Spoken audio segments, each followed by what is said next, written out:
അസ്സലാമലൈക്കും അങ്കിൾ. വാലൈക്കും അസ്സലാം അബു. അങ്കിൾ, എനിക്ക് ഒരു സഹായം ആവശ്യമുണ്ട്. നോമാൻ ബിൻ മുഖരീം റളിയല്ലാഹു അൻഹുവിനെ കുറിച്ച് എനിക്ക് അറിയാൻ ആഗ്രഹമുണ്ട്. പക്ഷേ ഈ പുസ്തകത്തിൽ തിരഞ്ഞിട്ട് കാണുന്നില്ല.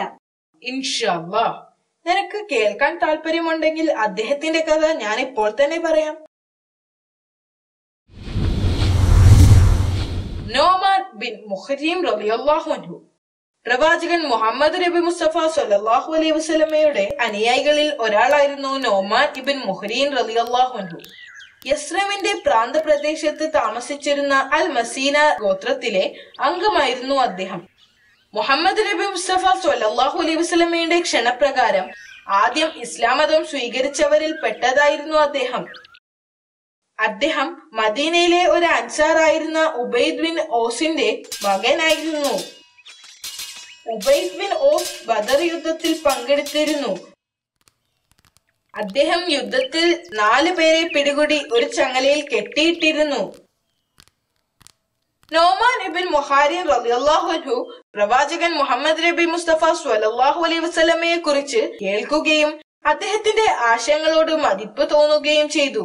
നോമാൻ റളിയല്ലാഹു അൻഹു അദ്ദേഹത്തിന്റെ ഗോത്രവർഗത്തിലെ ഒരു പ്രമാണിയും വലിയ സ്വാധീനമുള്ള വ്യക്തിയുമായിരുന്നു. ഒരു വൈകുന്നേരം അദ്ദേഹം തന്റെ ഗോത്രത്തിലുള്ള മുതിർന്നവരോടും മറ്റുള്ളവരോടുമൊപ്പം ഇരിക്കുകയായിരുന്നു. അദ്ദേഹം അവരോട് പറഞ്ഞു, പ്രിയപ്പെട്ട ജനങ്ങളെ, ഞങ്ങൾ പ്രവാചകനായ മുഹമ്മദ് നബി മുസ്തഫ സ്വല്ലല്ലാഹു അലൈഹി വസല്ലമയെ കുറിച്ച് നന്നായി പഠിച്ചു. അദ്ദേഹത്തിന്റെ ദൗത്യം കരുണ, ദയ, നീതി എന്നിവയല്ലാതെ മറ്റൊന്നുമല്ല. ജനങ്ങൾ അദ്ദേഹത്തിന്റെ പാത പിന്തുടരുമ്പോൾ നമ്മൾ എന്തിന് ഇവിടെ തന്നെ നിൽക്കണം? ഞാൻ അദ്ദേഹത്തോടൊപ്പം ചേരാൻ മനസ്സുകൊണ്ട് തയ്യാറെടുത്തിരിക്കുന്നു. അതിരാവിലെ ഞാൻ പുറപ്പെടും. എന്റെ കൂടെ വരാൻ ആഗ്രഹിക്കുന്നവർ തയ്യാറായിരിക്കുക. നോമാൻ റളിയല്ലാഹു അൻഹു അവരുടെ ഗോത്രത്തിലെ പ്രമാണിയായതുകൊണ്ടാവാം അദ്ദേഹത്തിന്റെ വാക്കുകൾ ജനങ്ങളിൽ വലിയ മാറ്റമുണ്ടാക്കി. അടുത്ത ദിവസം രാവിലെ നോമാൻ ഇബ്ൻ മുഖരീം റളിയല്ലാഹു അൻഹുവും 10 സഹോദരന്മാരും അൽ മസീനയുടെ 400 കുതിരക്കാരും പ്രവാചകൻ മുഹമ്മദ് നബി സ്വല്ലല്ലാഹു അലൈഹി വസല്ലമയെ കാണാനും ഇസ്ലാമിലേക്ക് പരിവർത്തനം ചെയ്യുന്നതിനുമായി മദീനയിലേക്ക് പോകാൻ തയ്യാറായി. പ്രവാചകനെ പോലെ മഹാനായ ഒരു വ്യക്തിയെ കാണാൻ പോകുമ്പോൾ അദ്ദേഹത്തിന് എന്തെങ്കിലും സമ്മാനം നൽകണമെന്ന് അദ്ദേഹം വിചാരിച്ചു. എന്നാൽ അദ്ദേഹത്തിന്റെ കയ്യിൽ ഒന്നും ഉണ്ടായിരുന്നില്ല. യസ്രമിൽ വരൾച്ചയുടെയും ക്ഷാമത്തിന്റെയും സമയമായിരുന്നു അത്. ജനങ്ങളുടെ കന്നുകാലികളും കൃഷിയുമെല്ലാം നശിച്ചു.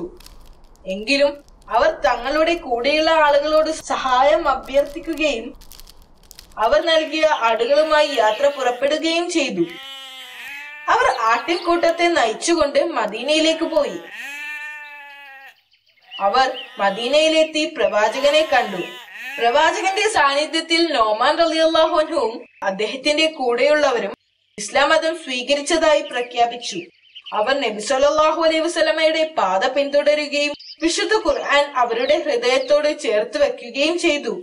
നോമാൻ റളിയല്ലാഹു അൻഹുവും അദ്ദേഹത്തിന്റെ അനുയായികളും മദീനയിലെത്തിയപ്പോൾ മദീന നിവാസികൾ മുഴുവനും അവരുടെ വരവിനെ ആവേശത്തോടെ സ്വീകരിച്ചു. ഇതിനു മുൻപൊരിക്കലും ഒരു കുടുംബത്തിൽ നിന്നും 11 സഹോദരങ്ങൾ, അതും മറ്റു 400 പേർക്കൊപ്പം ഒരുമിച്ച് ഇസ്ലാം മതം സ്വീകരിച്ചിട്ടില്ലായിരുന്നു. പ്രവാചകൻ നബി സല്ലല്ലാഹു അലൈഹി വസല്ലമ വളരെയധികം സന്തുഷ്ടരായിരുന്നു. അദ്ദേഹത്തിന്റെ ആത്മാർത്ഥതയോടെയുള്ള പരിശ്രമത്തെ അഭിനന്ദിക്കുകയും അള്ളാഹുവിനോട് ശുപാർശ ചെയ്യുകയും ചെയ്തു. നോമാൻ ബിൻ മുഖരീം റളിയല്ലാഹു അൻഹു നബി സല്ലല്ലാഹു അലൈഹി വസല്ലമയുടെ മാർഗനിർദ്ദേശം അനുസരിച്ച് ജീവിക്കുകയും പൂർണ്ണമായി ഇസ്ലാമിന് വേണ്ടി സമർപ്പിച്ചുകൊണ്ട് എല്ലാ പ്രചാരണങ്ങളിലും പങ്കെടുക്കുകയും ചെയ്തിരുന്നു.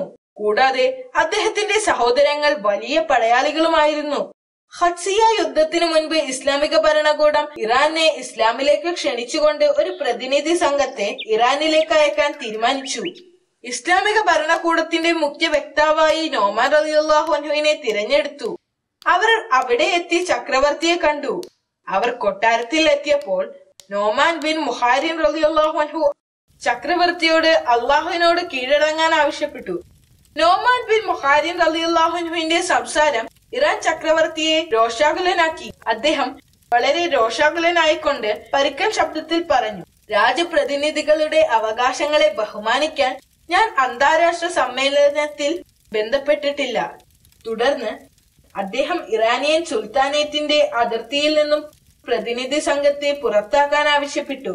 എന്നിട്ട് അവരുടെ കഴുത്തിൽ മണ്ണ് നിറച്ച ഒരു ബാഗ് കെട്ടിത്തൂക്കിയിട്ടു. യുദ്ധത്തിനെതിരായി ചക്രവർത്തി താക്കീത് ചെയ്തുകൊണ്ട് പറഞ്ഞു, യുദ്ധത്തെക്കുറിച്ച് ചിന്തിച്ചാൽ ഖദസിയയുടെ കിടങ്ങിൽ അവരെയും അവരുടെ നേതാവിനെയും കുഴിച്ചു മൂടുമെന്ന്. അവർ മണ്ണ് നിറച്ച ബാഗും എടുത്ത് സേനാധിപതി സാദ് ബിൻ അബി വഖ്സിന്റെ അടുത്ത് ചെന്നുകൊണ്ട് പറഞ്ഞു, വിജയത്തിനുള്ള ഞങ്ങളുടെ അഭിനന്ദനങ്ങൾ സ്വീകരിക്കുക. ശത്രുക്കൾ സ്വമേധയാ തങ്ങൾക്ക് കീഴടങ്ങിയിരിക്കുന്നു.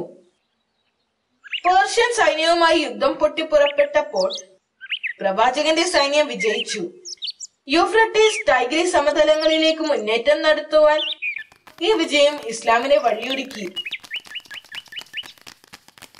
പ്രവാചകന്റെ അനുയായികൾ ഇപ്പോഴും ശത്രുക്കളിൽ നിന്നുള്ള ഭീഷണി നേരിടുകയാണ്. ഒരിക്കൽ 150,000 വരുന്ന പേർഷ്യൻ സൈന്യം അവരെ ആക്രമിക്കാനായി പടയൊരുക്കം നടത്തുന്നതായി ഉമർ റളിയല്ലാഹു അൻഹുവിന് വിവരം ലഭിച്ചു. മദീന വിട്ടു പോകുന്നതിനെ കുറിച്ച് അദ്ദേഹം ആലോചിച്ചു. എന്നാൽ മദീനയിലെ പ്രമുഖ നേതാക്കൾ അദ്ദേഹത്തെ എതിർത്തു. പകരം ഈ ഭീകരമായ സാഹചര്യം നേരിടാൻ സൈന്യത്തെ സന്നദ്ധമാക്കണമെന്ന് അവർ നിർദ്ദേശിച്ചു.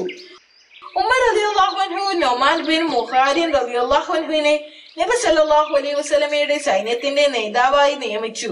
യുദ്ധത്തിനിടയിൽ പിന്തുടരേണ്ട തന്ത്രങ്ങളെ കുറിച്ച് അദ്ദേഹം തന്റെ സൈന്യത്തിന് നിർദ്ദേശങ്ങൾ നൽകി. ഈ പോരാട്ടത്തിൽ വിജയിക്കുമെന്ന് അവർക്ക് ഉറപ്പുണ്ടായിരുന്നു. യുദ്ധത്തിനു മുൻപ് അവർ ഒന്നിച്ചുകൂടി പ്രാർത്ഥിച്ചു. പ്രാർത്ഥന അവർക്ക് ആത്മവിശ്വാസം നൽകി. പിന്നീട് അദ്ദേഹം ഇങ്ങനെ പ്രാർത്ഥിച്ചു, നമ്മുടെ ആളുകൾക്ക് അള്ളാഹു വിജയം വരിച്ചു കൊടുക്കട്ടെ. യുദ്ധത്തിൽ മുസ്ലിം ശക്തികൾ വിജയം നേടി. പേർഷ്യക്കാർക്ക് ഒരിക്കലും അവരുടെ സാമ്രാജ്യം വീണ്ടെടുക്കാൻ കഴിഞ്ഞില്ല. ഇസ്ലാമിക ചരിത്രകാരന്മാർ ഈ വിജയത്തെ വിജയികളുടെ വിജയം എന്ന് വിളിച്ചിട്ടുണ്ട്. ഈ വിജയത്തിൽ അഭിനന്ദിക്കാൻ വേണ്ടി എല്ലാവരും നൊമാൻ ബിൻ മുഹാരിൻ റളിയല്ലാഹു അൻഹുവിനെ അന്വേഷിക്കുകയായിരുന്നു. നിർഭാഗ്യവശാൽ നൊമാൻ ബിൻ റളിയല്ലാഹു അൻഹു യുദ്ധത്തിൽ മരണപ്പെട്ടിരുന്നു. അദ്ദേഹത്തിന്റെ സഹോദരൻ വളരെ വിഷമത്തോടുകൂടി അദ്ദേഹത്തിന്റെ മരണം ഉറപ്പാക്കുകയും ഒരു വെളുത്ത തുണി ഉപയോഗിച്ച് അദ്ദേഹത്തിന്റെ ശരീരം മൂടുകയും ചെയ്തു. നിഹാവന്ത് യുദ്ധത്തിന് 2ാം ഘട്ടത്തിലായിരുന്നു അദ്ദേഹം ഷഹീദായത്. 641 അത്. ജനങ്ങൾ അവരുടെ നേതാവായ നൊമാൻ ബിൻ മുഹാരിൻ റളിയല്ലാഹു അൻഹുവിനെ തിരഞ്ഞുകൊണ്ടിരിക്കുകയായിരുന്നു.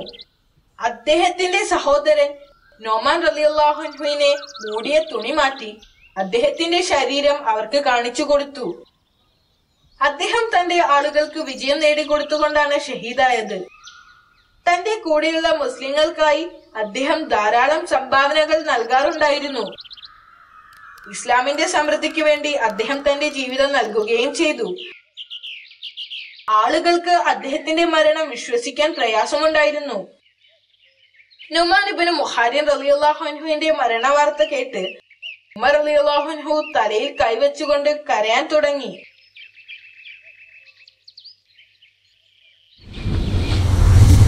അദ്ദേഹം ഒരു മഹാനായ നേതാവും ഒരു വലിയ പടയാളിയുമായിരുന്നു എന്ന് കഥ പറഞ്ഞു തന്നതിന് നന്ദിയുണ്ടെങ്കിൽ അദ്ദേഹം ഒരു മഹാനായ നേതാവും ഒരു വലിയ പടയാളിയുമായിരുന്നു.